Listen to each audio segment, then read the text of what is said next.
posachedwapa tikupasirani zimene wayankhula Bon Kalindo lero lino pa 4 March 2025. The DC mwana wopya kwambiri, the most deadly and dangerous child amene amangoyima pa chilungamo, ndipo ikafika nthawi yoyima pa chilungamo sindiyang'ana mbali, ndipo ndimangozuzula wina aliyense, kandi wa mboma, kandi wa chalichi, kandi wa civil society, kandi wa gulu lanji. Ine ndimangoyima pa chilungamo, ndipo ndizapitiriza kuyima pa chilungamocho. Kunena kwa ndithe na nthambwe anazitengera, kunena kwa ndithe ndioneke kuti ndine wanzeru, anasupula nazo maliro aeni ake. Nthawi zambiri munthu kufusa chinthu ngati sukuchidziwa sikumasonyeza kuti ndiwe osapita ku sukulu. Kukula mimba sisonyeza kuti ndiwe wanzeru. Nthawi zambiri tiyeni tizifusa zinthu makamaka ife andale, tikapita pa nsonkhano tisanayambe kulankhula, mwina pa function tisanayambe kulankhula, ngati pali zina ndi zina zimene sitikuziwa zakuderako tizifusa. Wina tuwanyula zulo kunkhata be pomunena president kunena kuti iye ndi malitiri.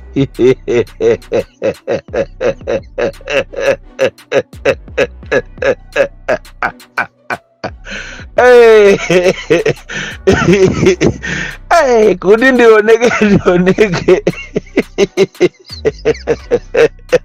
kutoko president chakuja ndi malitiri eti.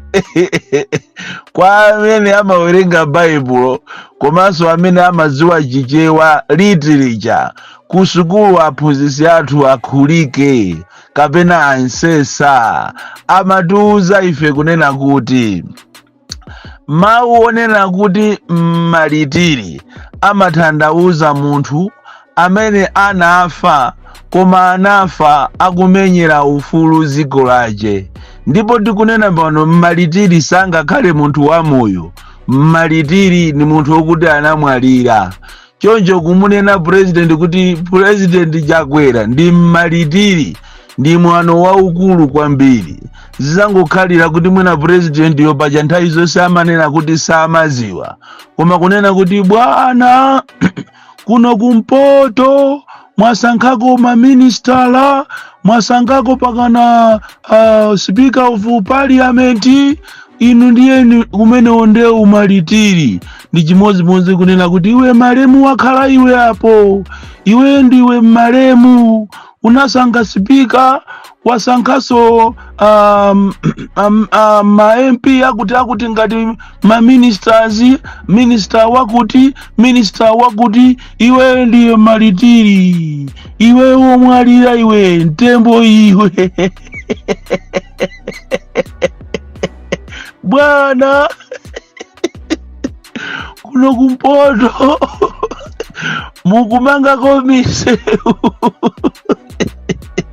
mukuziwa kuti zimezi chifukwa chani? Ndinu malemu omwalira malitiri.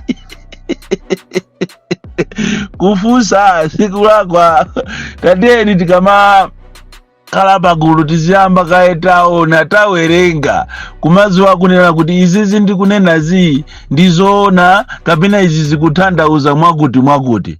Koma ayi ndithu upezanso anthu akuombera m'manja. Kodi tu m'Malawi munoti anthu ife anthu omvesa chisonitu chifukwa izizi zinayenera zizulidwepo mpaja. Koma vuto la ife ya Malawi timalekerera zinthu, timati tikaona andale timangoona ndalama zawo, timaona ndalama zawo mene akunjoyera nazo ndi mene akufuna kuti adipasire. Kaye akangoyamba kugawa ndalama zonse zimene zili zolakwika za munthu zimakhala kuti ndi zabwino.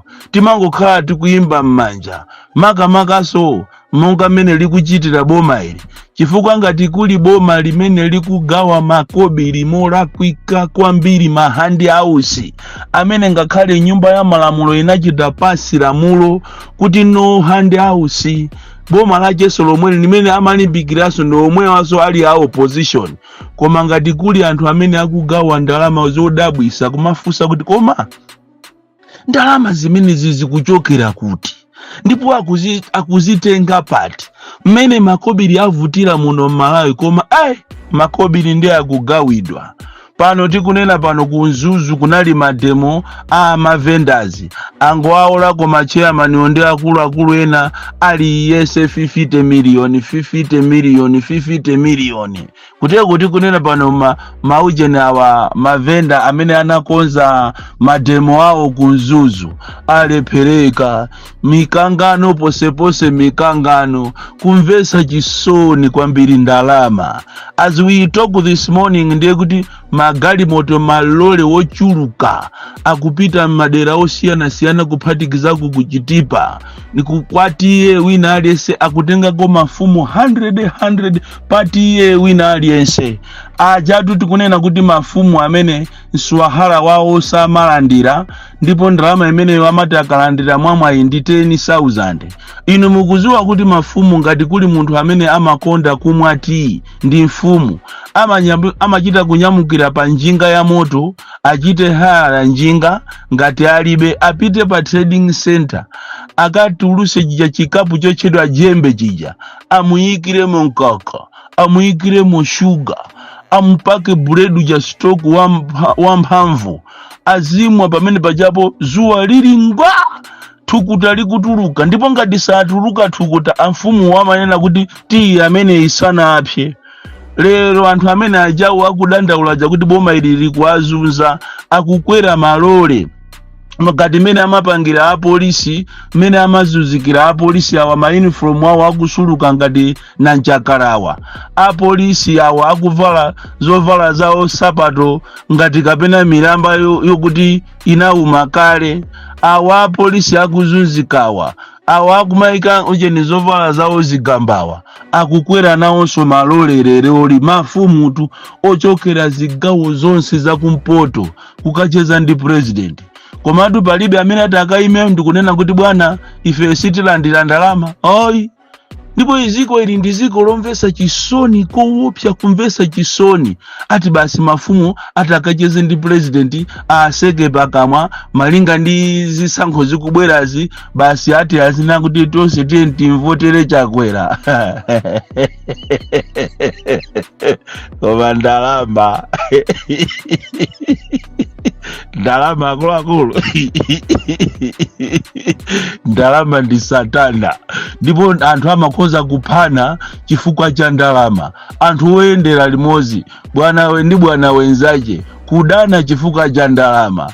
Mafumu aja alira kwa zaka 6 aja lero li akukwera malole kunyamuka kuchokera kunthalire kumene kulibe konsewu, kunyamuka kuchokera kurumpi, kunyamuka kuchokera kukaronga ali ndi ndodo zawo vapa ulendo ati akacheze ndi president aje mipunga kumene koko kumene kwa apase ndalama ma 200,000 aphwekawa mwina waka apasa ma 5 million kapena kuti apo kute misonzi mafumu azunzika kwambiri chifukwa ndiye kwa ndalama zaphweka.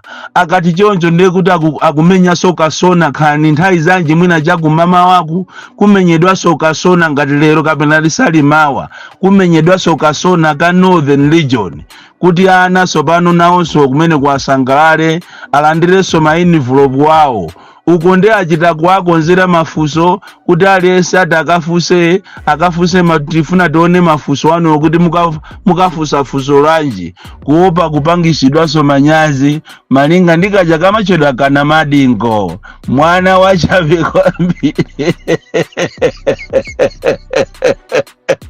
Ziko lomvesa chisoni kwambiri. Ena mwayiwo ndi maziphunzisi amene samamva, ndipo ngati kuli nthawi imene chisango chimasokonekera amasokonekera ni maziphunzisi. maziphunzitsidwe awa akudandaulawa amene akumanena kuti salary yawo ndiyochepawa, maena ma civil servant amene anjezeredwa ndika 20% kongonama mu budget imene iyi budget 8 trillion imene angoyipangira sikuti ati ndiyo kuti ithandiza ziko. Budget imene ijayo ndi budget yokuti afuna angoba makobiri amene ajawo azipangira kampeni. Maziphunzitsi ndi anthu omvesa chisoni kwambiri kungoona 50,000 kapena 50,000 kapena 80,000 amasusuka kwambiri. Maziphunzitsi awakuzunza na okhaokha monga mmene kuliri kulikoma amene not likoma but kakoma not likoma inde kulikoma koso kuli mavuto. Maziphunzitsi akuzunzikako koma kukakoma uku kwaona ape amene akuzunzira anthu kukakoma anda de mutu kumene koko kukakoma kuchikwawa mmene kwaona ape amene akuwazuzira anzawo atikhala anagula ati machini okuti azipangira photocopy mapepala kuchita print mapepala abwana oto akapita kuti akagule zinthu mulimbi ndi amachita inflate mafigures kunguwazuzulwa ndiye kuti wewe ukupangidwa transfer ape atu akumeneko kuzuza na okha. Kodi tu Malawi munotu palibe potu wabwinotu amene anganene kuti uyu ndi wabwino. Ayi akangokhala bwana basi ndiye kuti ntchito yake ndi yozuza anthu. Kuzuza anthu kapena tate ndipite ku Eskom kuti kapeza kontendere kumene konde iwalani tu. Esikomu ndiye kuzuza anthu koopsa. Pali anthu ena amene anachosedwa ntchito nthawi ya Bingu 8 years now sanalandire ndalama zawo. Chimene akuziwa ndikuwapasa mayunisi paja Eskom amapasana mayunisi anawapasa mayunisi tu a 8 years koma kuti apase ndalama zawo kumanoti ayiri kumangokanirana ine siningapange zimenezo ine nthawi imene kunalibe. It is a system. Pali anthu ene pakana kumwalira ndithu osalandira ndalama zawo yeti khoti linamula kuti anthu wapase ndalama zawo. Tikuzunza na koopsa ndipo Malawi munomo pomafika 2025 September sindiziwa kuti kukhala gule wanji. Pano pande achipani ambiri ali ndi chiwewe tikunena pano achinyamata ena agawana malo kuchitipiko malo ajati manena aja akuchitipiku Lilongwe akwansundoku agawana malo koma boma lilipompo apolisi alipompo sakuyang'ana china chilichonse. Pitani ku Malawi Housing Corporation mukaione Malawi Housing ndipo Malawi Housing imene inapasidwa mandate kuti izimanga nyumba ncholinga kuti azipeza ndalama aboma kuzera ku housing. Koma ayi ndithu panopa apita akagawana ko nyumba achipani tu amene kulusa kuuzidwa ndi ma ministers kunena kuti kungopezeka kuti wina sunalipire mwezi akukulembera eviction letter nthawi yomweyo 2 days later akulowa ndi wachipani. Akangokhala kuti iweyo sokuje niko ogwira ntchito ku Malawi Housing ko wangolankhula pang'ono kuti bwana kumamene mukupangira msimu kuchita bwino nthawi yomweyo akukulembera kalata yokuchosa ntchito. Malawi Housing Corporation kumene tu kwa fasakatangale koopsa bola sotu CEO analiko wina wake uja chipatala uja ndiye bola tu zinkaenda koma panopa ndiye yafika west itu ili ni nyumba kuche ni ku 49 uku nyumba za mbili koma akupindula ni ma Chinese nkati mujamuli nyumba zitatu zokha za boma za Malawi Housing koma zina zonse akupindula ni ma Chinese kupepera kweni ziko loopa azungu.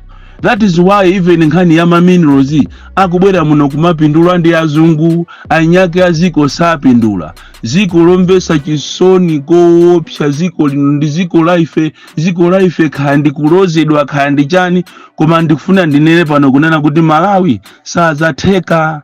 Panopa achipani cha MCP ali ni mphamvu zoopsa. Ndikati nkhani zo mphamvu zoopsa mundimvesetu mose ma department mose ma ministers mose ikuphatikiza ku polisi ayikamu wose achewa okhaokha paja akuzinamiza kuti atalipo 14 million kumachita kulemba kuti ife achewa heritage tilipo 14 million wakulu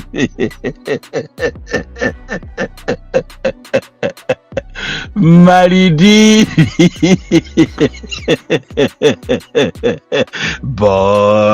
Bongalinda the DC mwana wooneka ngati ndi wa mwana koma ayi si wa mwana ndi wa kachilungamo kamene kamango ndipweteka muli bwanji Malitiri kwa chabwanji kumeneko